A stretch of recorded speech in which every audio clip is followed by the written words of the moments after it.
Hallelujah. Praise the Lord. Amen. Sa mapagpalang umaga po sa ating lahat. Nakahanda na po ba tayo magpuri sa Panginoon? Amen. Masaya ba tayo? Maligaya ba tayo? Amen. Praise God. Yan ang gusto ko sa inyo eh. Mamaya may pampag-good vibes ako sa inyo. Yan.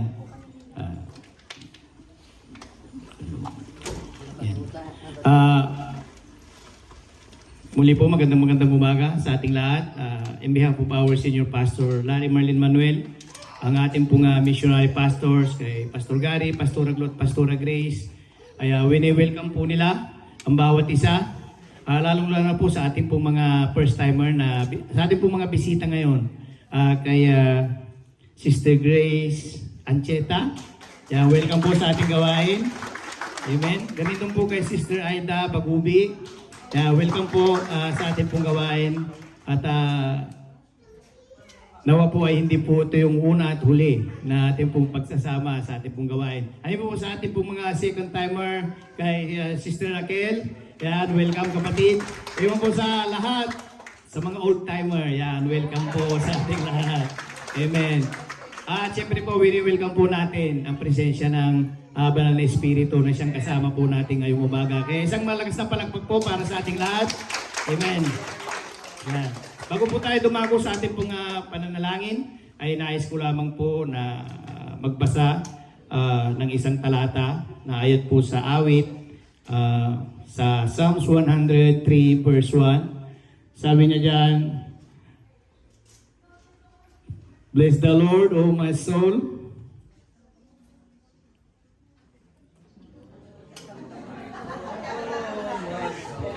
Yeah. Yeah, bless the Lord, O my soul. Sabi niya, and all is within me, bless His holy name. Yeah. Mahirap pag tumatanda ka na. Amen. Yan. Ito po ang ito pong pakiusap ng Haring David sa kanyang kaluluwa. So, maging sa atin din pong lahat na ganito rin po yung ating pong pagsamba. Amen. Hindi lamang po tayo sumasamba sa isip lamang o sumasamba po tayo sa ating pong mga labi, kundi sambahin po natin ang Diyos nang nagmumula po sa kaibuturan ng ating pong puso.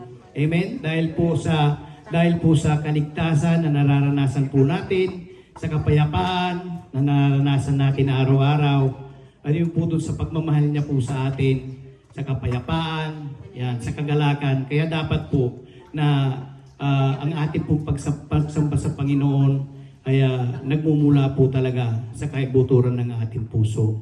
Amen po? Dahil ang Diyos po, maski anong circumstances po ng buhay natin, lagi siyang nandyan. Sabi nga po, kakantayin natin ngayon, sa anumang panahon, anumang pagkakataon at sitwasyon, ang araw-araw, yung Diyos kasama po natin. Amen? Amen. So, tumayo po tayong lahat at tayo po ay manalangin. Yes, Father God, muli po maraming salamat po sa umagang ito. Patuloy po kami nagpapasalamat dahil sa umagang ito nagkaroon na naman po kami ng pagkakataon na purihin ka, sambahin ka, may pakita namin sa iyo, Panginoon, ang pagmamahal namin dahil sa kaligayahan na nararamdaman namin, dahil sa pag-ibig na nararanasan namin sa kapayapaan at kaligayahan. Kaya maraming salamat, Panginoon. Sa oras nito, kami po ay nagpapakumbaba at lumalapit sa iyo. Nawa, Panginoon, ay maranasan namin ang kabanalan, ang kadakilan at kapangyarihan mo ngayong umaga sa aming po mga buhay. Kaya, Panginoon, kung meron kang nakikitang karumihan sa aming po mga puso, pagalinisin mo po ito, pagkahugasan mo ito ng dugo, ng banal na dugo ng aming Panginoon Jesucristo. At patawarin mo kami, Panginoon, kung ano man po ang aming naisip, nagawa, nasabi na hindi ka lugod-lugod sa iyo. Humihingi po kami ng tawad. At ganoon din po, Panginoon, sa pagpapatawad namin sa mga nagkasala sa amin. Kaya sa umagang ito, Lord, talangin namin na patuloy na samahan mo kami dahil nais namin po mag-alay sa iyo ng napakataas na pagsamba. Dahil ito po ay karapat dapat na tanggapin mo po mula po sa amin. At hinihiling namin, Panginoon, sa Banal na Espiritu na samahan kami mula sa simula hanggang sa matapos po ang gawain ito. at maranasan, Panginoon, ng bawat isa ang kalulatian mo at pag-ibig mo. At ganoon din po, Panginoon, sa amin pong mahal, Pastor Gary, patuloy po na gamitin mo siya, samahan mo siya, empower mo siya, at sa kanyang pagdi-deliver, Panginoon, ng mensahe mo sa aming lahat, ay mas lalo po naming maintindihan. At ito po ay magrema po sa aming mga puso at may-apply po namin sa pang-araw-araw naming buhay. Kaya muli, Lord, maraming salamat po in Jesus' name. Amen. Hallelujah! Palakpakan po natin ang Diyos. Yes. Sa araw na ito, sama-sama po tayong magpapasalamat sa ating Diyos. Sama-sama po tayong aawit ng papuri sa Kanya. At sama-sama po tayong itataas lamang siya sa ating buhay sapagkat ang Diyos po kasama natin araw-araw. Hallelujah! Araw-araw sa presensya ng Diyos. Yes, Lord. Thank you for your presence, O Lord Jesus, this morning.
Ikaw at ikaw pa rin.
ikaw at ikaw pa rin. Amen. Yes, Lord. Truly, Lord, na kahit anumang pong panahon, anumang sitwasyon ng buhay namin, sa iyo at sa iyo pa rin kami lalapit. Kaya sabihin mo yan sa Panginoon sa umagang ito. Hallelujah. Praise God.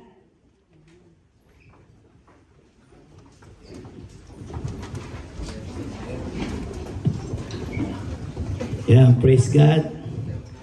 Yan, nakaupo na po pala kayo. Yeah, kaya sabihin mo sa katabi mo, kapatid, I love you with the love of the Lord. Amen. Yeah. Hallelujah. Yeah. Muli po, isang malakas na palakpak para sa Panginoon.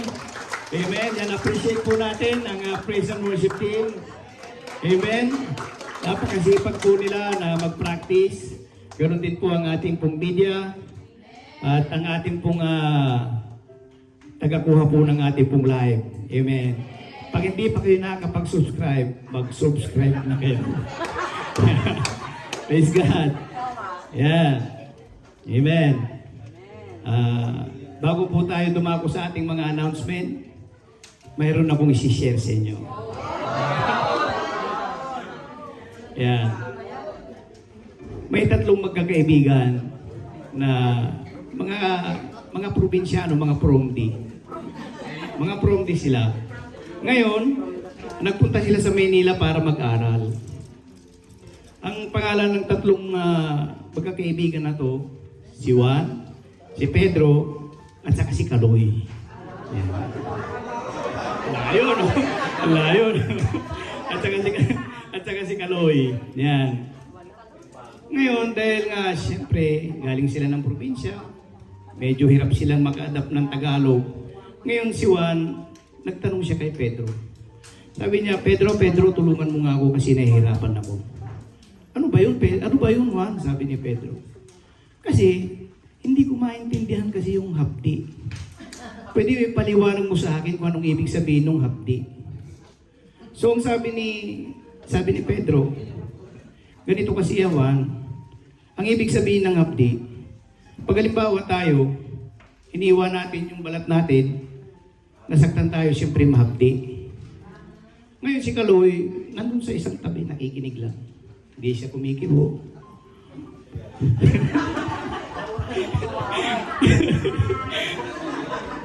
Ngayon, noong nag-alis, sabi ni Juan, ganun pala ibig sabihin nun. Ngayon, naintindihan ko na. Ngayon, nung umalis na si Juan, lumapit si Kaloy kay Pedro. Sabi niya, Pedro, ano ba yung tinatanong mo? Yung tinatanong lang niya kung anong ibig sabihin ng hapdi. Anong sinabi mo? Sabi ko, pag nasukatan, yun, mahapdi. Sabi ni Kaloy, mali ka kung ano-ano tinuturo mo doon sa tao. Mamaya, yung pa yung maisagot niya dun sa ginagawa niyang assignment niya. Eh, sabi ni Pedro, ano bang ibig sabihin ng hapdi? Ang ibig sabihin kasi ng hapdi, kalahati ng isang araw.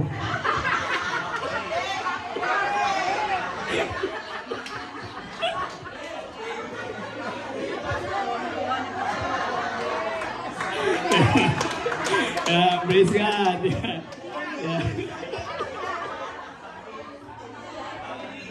Promdi nga eh. Di ba? Promdi nga eh. Dago na po tayo sa ating pong vision. Ang ating pong church ay may vision. Alam naman po natin kung ano po yung vision natin. Ano nga po wala yung vision natin? Yeah. Amen. Yeah, napaka-bless po natin dahil mayroon po tayong vision na pinagkatiwala po sa atin. Siyempre po, sa pangunguna po ng ating pong Tatay Larry at Nanay Marlene, mayroon po tayong vision na tinutumbok po. Kaya napaka-bless po natin dito sa ating pong iglesia dahil alam po natin kung saan po tayo patutungo. At siyempre po, ang vision na ito hindi lamang po natin binabasa o naririnig lamang, kundi kailangan po nasa puso po natin ito. Na magkaroon po tayo ng compassion sa mga naliligaw at ganun din po yung maging magandang halimbawa po tayo sa kanila. Amen? At ganun din po yung purpose natin, ng purpose po ng church natin. Ano po yung purpose natin? Yeah, goal yan eh. Yun, loving God, loving people. So hindi lamang po natin mamahalin ng Diyos, siyempre po mamahalin din po natin yung pong ating mga kapwa. Amen? At yung po, yung goal po natin, na kung ano po yung natatanggap po natin na kung na pag-aaralan po natin, kailangan ibigay din po natin ito sa libre. Nang libre sa iba. Amen? At ano po yung tip po natin? Amen. Yan, kailangan po, lagi po tayong nag-aapoy sa banal na Espiritu upang sa ganun yung paglilingkod po natin sa Panginoon, hindi po tayo makakaranas ng kapaguran, hindi tayo makakaranas ng kabalisahan dahil alam natin na tayo po ay naglilingkod ng naayon sa kalooban ng Panginoon. Amen?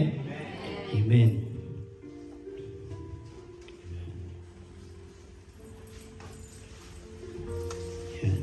Yan po, dadago na po tayo sa ating pong announcement. Ang ating pong church ay hindi lamang po pang Sabado o pang Linggo, kundi tayo po ay every Monday to Sunday meron po tayong gawain. Ang ating pong pre-encounter, every Monday po, nasa lesson 7 na po yung mga pre-encounter ngayon. Every Monday, 8 p.m. po ng gabi via Zoom sa pamamagitan po ng ating mahal na Pastor Gary. Ganon din po yung main of purpose every Tuesday via Zoom din po ito. At ini-invite po niya yan po namin ng bawat kalalakihan na sumali po dito sa ating pong gawain. Dahil ito po yung mga kaparaanan po ng Panginoon upang tayo po ay mas lalong lumago. Amen? Sa pamamagitan po ng kanyang salita. Ganon din po yung ating pong mentoring every Wednesday. Via Zoom din po ito, 8 p.m. At ang ating pong Pastor Gary din po ang ating pong kasama. Kaya lahat po iniimbitahan